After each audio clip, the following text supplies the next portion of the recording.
They are presenting on the use of the role of a digital pen in tertiary mathematics teaching within, obviously, that COVID environment. So I plan to learn a lot from this one because that is an area that I am not an expert in. So thank you, gentlemen.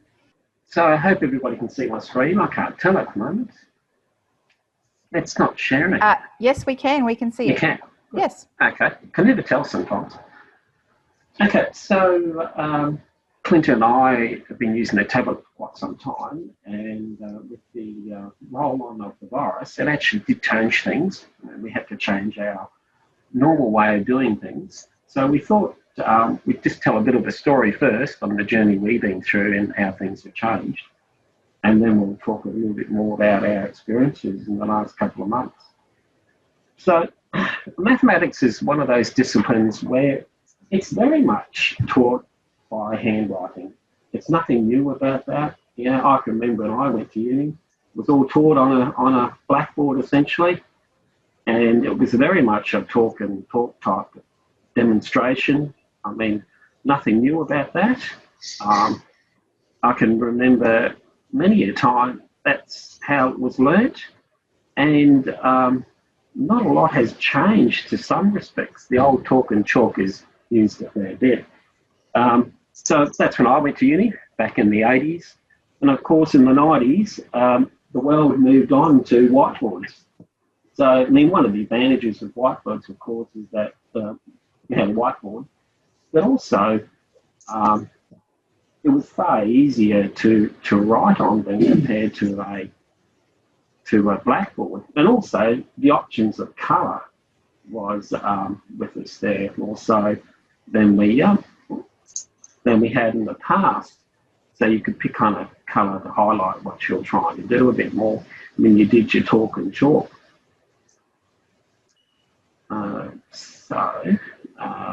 Which was handy, but like I said, it allowed staff to kind of better present their work in many ways, and still very much a talk and chalk, and it always has happened like that. So what next? Then in about 2002, late 2002, I can remember, Microsoft brought out a tablet PC software and tablet PC hardware. And essentially a tablet PC is a screen that allows you to use a stylus. So they've been around for a long time. And at CQU, we got our first lot 6 months later to give them a go.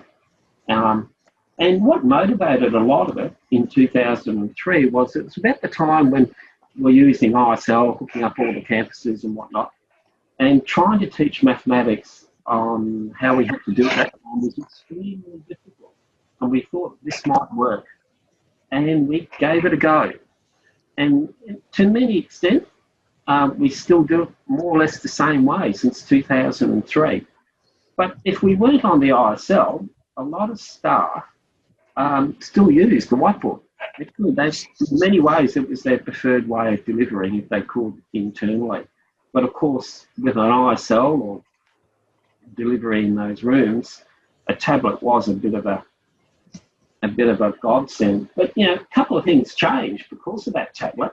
Well, more or less, we could kind of pre-prepare slides that was always difficult to do when you did your talk and talk type presentations, where you could write something down and talk about it a bit. And also, one of the advantages that we had when doing the talk and chalk now was, tablets then had a highlighter. That's something that we more or less didn't have beforehand. So, you know, with the tablet, it did bring on a few things that made it a little bit more interesting to do. And so that kind of changed things a bit. So what surprised us mostly, I think, with all of us who've used these things, is that if we're in the classroom, a lot of us still use the whiteboard. For some reason, students did like us using the whiteboard. But of course, then came along COVID. And COVID kind of ended the idea of delivering on a whiteboard. We all had to move towards using the tablet PC if you wanted to handwrite things. So, if I go to the page, and if Clinton wants to jump in, he's more than welcome to at any stage. Are you in there, Clinton? Yeah, I'm here. Anything you want to add before I move on? Not yet. I'll let you go. Okay. Yes, just jump in when you feel like it. So, when you're delivering solely by Zoom, I mean, all of us have kind of acknowledged that you actually don't see the students' faces at all, actually. And it can be a bit like talking to a blank screen. It also made us think about, we just can't do that traditional type of presentation we've done in class with a whiteboard, even if we use the tablet in class. We have to set things out a little bit differently. So I did change things a bit, knowing that we're going to Zoom on it. And once again, what I found that what I had to do with Zoom is I had to include a lot more pre stuff beforehand, because it just made it easier to explain. And of course, because you've got a tablet, you can highlight things, which is always handy when you're doing the talk and chalk, and you can highlight things. What we did was always go through the standard examples, okay? But what we found that we had to do when we gave our Zoom sessions is that we just couldn't get us talking all the time. We had to get them to do something. So we tried to write the slides in such a way that every 5 minutes of our talking, we got them to do something, particularly in mathematics. Otherwise, it can be a bit like death by PowerPoint if we don't stop and get them to do something. So every 5 or 10 minutes, we found we had to get them to do something. It's always hard to tell whether they're doing it. Some do. I found by about the middle of the term, the students got the whole idea that silence from me was meaning that I wanted you to do something. Eventually, they all got the hang of it.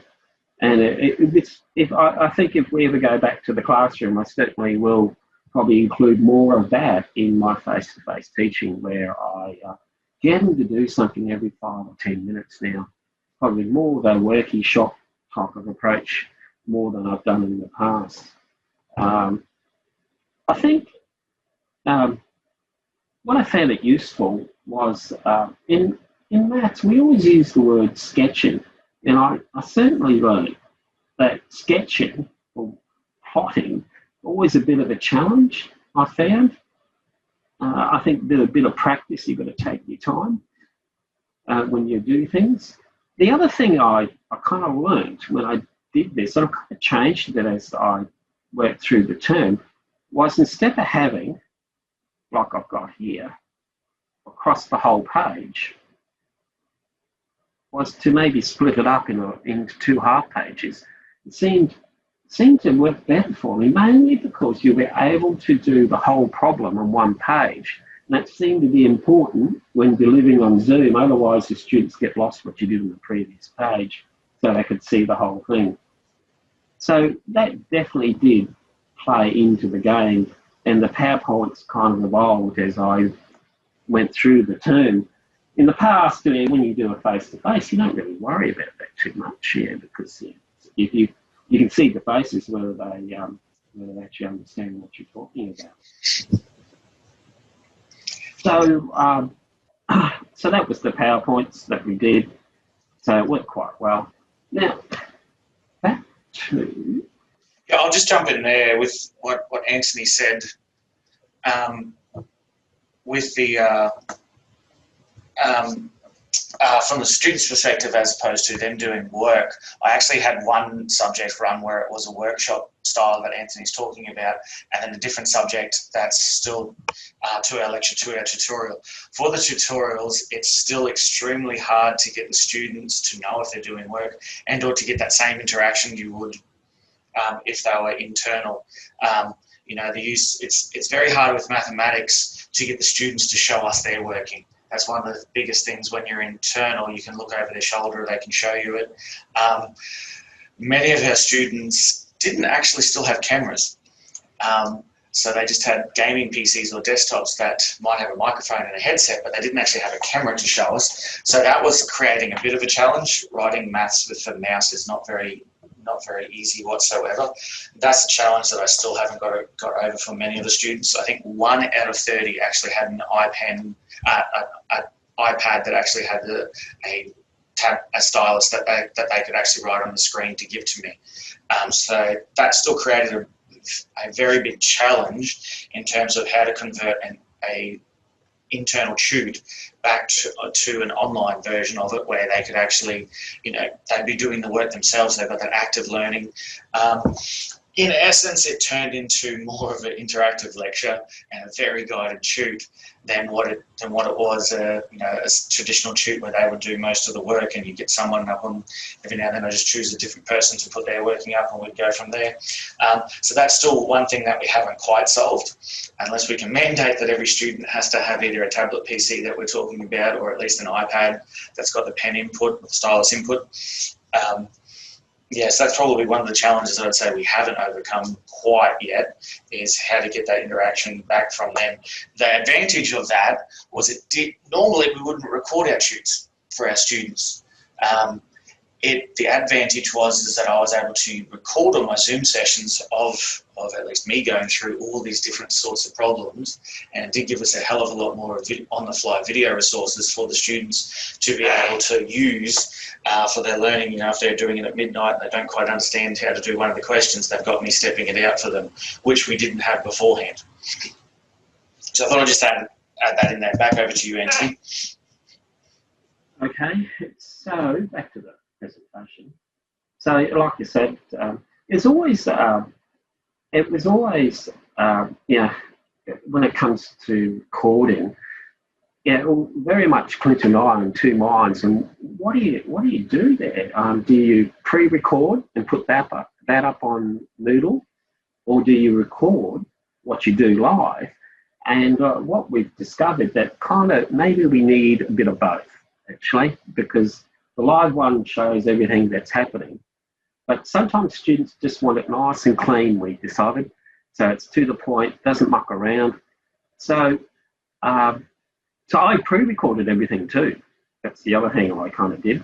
So I made these this term, but what I decided to do, and I've got some interesting feedback, instead of being the normal traditional PowerPoint presentation, I gave it as a full page instead of the other way, like a normal PowerPoint. And some students liked it, some students didn't. I don't know whether I'd do it in the future. I think always the advantage of doing it like this is that, once again, you can do the whole problem on one page. I always see that as an advantage than spreading it over 2 or 3 pages. So I'm in two minds. It'd be interesting to see what comes out in the unit evaluations about that. I only did it for about a quarter of the videos, so students be able to tell, oh, suddenly they're seeing things in a different way. Let's see what they think. So that's probably the other thing worth mentioning. I do think using yes, 5 minutes. So I think using a combination of both is worth it. So a couple of things worth mentioning is the setup of most staff. So the picture here is probably what most staff have. They've got the 2 traditional screens, and they've got their tablet PC here. Okay, for those people who know what a tablet looks like, and they've probably seen a few, like the Surface Pro, I've got an A4 piece of paper next to one. So you can see that the screens that come with most traditional tablets, they're not big. Okay, so that's probably one of the challenges with the tablet PC. A few staff like me and Clinton and a few others, we have a Wacom screen, and that's what I'm using at the moment. The advantage of the Wacom screen, apart from it's a lot bigger, is it's a lot easier to write on when you have a larger screen, particularly with marking. Not so much of an issue with presentation, but marking, it's important to be able to see the whole page as you're marking. Makes it far more efficient. And the one I've got here, you can actually fit 2 full pages on it, so it makes the marking quite efficient and quite speedy. Over to you, Clinton. Yeah, just on the technicalities of that, you can see that it's 2 pages versus basically only seeing a third of a page. That absolutely speeds up the marking. But those Wacom screens are $3,500 each, and ITD or your manager is going to be very hard pushed to buy one of those for you at the moment. I had a lot of problems with, I was given our IT department just a stock standard issue tablet PC. Not very good. I've had to restart it before every session I've done because it becomes very slow. You really do need upper spec one, so a separate graphics card, which once again adds to the cost. Because also video editing is very slow with these. That's some of the disadvantages, and some of the lessons we really need to convince ITD that we need higher spec tablet PCs, because they also want to replace our standard PCs with just these. The unfortunate thing besides that means you have to close everything down a couple of times a day. If you're teaching a couple of times a day, is just one of the things that I wanted to add to that. If you're going down that path, it used to be okay when they're connected to a projector screen. It doesn't quite have the same CPU usage as when you're connected via Zoom. Okay, it does require a lot more CPU usage, which means every now and then you do get lag. Antony doesn't suffer that because he's got a much higher spec, because he managed to get his before COVID hit and got approval for the nearly $4,000 for his. I think mine's the equivalent of $1,500, and I'll write on the screen, and then it'll actually come onto the screen. Every now and then there is a big lag like that, so that's just another lesson we learn. So in conclusion, it's just a one-liner. The tablet is useful in Zoom. We can pretty much come to that conclusion. A lot of evidence, particularly from staff, to support the use of them in Zoom. Yeah. But I think if we go back to the class, I think a lot of staff, if there's a whiteboard there, they'll go back to the whiteboard too. So that's it from Clinton and I. Thank you so much, Anthony and Clinton. You've actually got a couple of questions in the chat, and you just answered one of mine. I asked you, did you think that they would go back? But thank you so much for your presentation. As I was listening to you, I was thinking back to what Helen said in our keynote about, our staff at CQU being responsive and, learning on the job, how to be expert educators in pedagogical practice. And I thank you very much for your honesty and your presentation, but also the practicality of actually being able to watch you do that on a screen. Great decision around your presentation style. So thank you so much.